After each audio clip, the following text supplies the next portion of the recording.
Weeks ago, my mom fell in the bathroom and fractured her toe.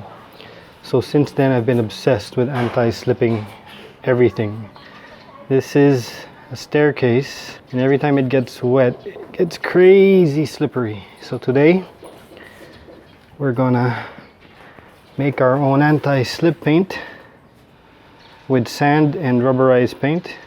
So the reason why I decided to make this video is because I have been searching on YouTube how to make your own anti-slip paint, and I really couldn't find anything.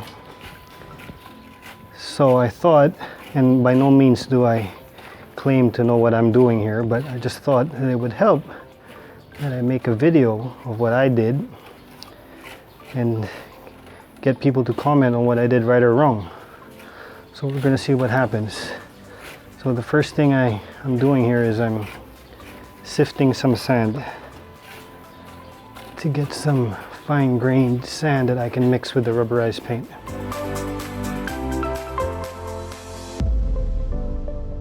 Before you start painting, if you want to clean your surface, and when I say clean, soap and water, and you've got to let it completely dry. So I washed all these steps last night and I left it overnight to dry in most of the morning. It's now 10:30 in the morning, so it's had a good 3 hours of direct sunlight for it to dry. And then I've got this rubberized paint that I got from a local hardware, and all I'm going to do is I'm going to pour a batch here, and I'm going to mix cement in it. Now the other way to do it is to mix, sand, sorry. The other way to do it is to mix the sand directly into the can of paint, but I read in some blogs on the internet that the problem with that strategy is you have to keep stirring it. So this way I can just add sand to the batch of paint and keep painting. So let's see how it goes.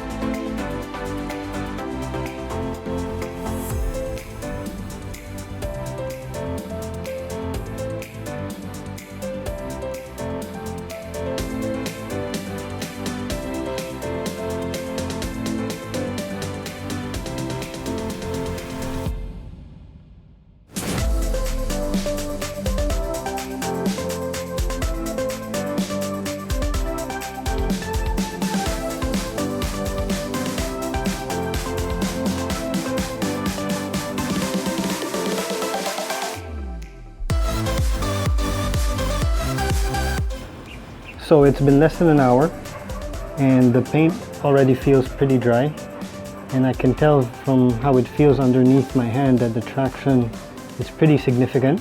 I'm happy with it.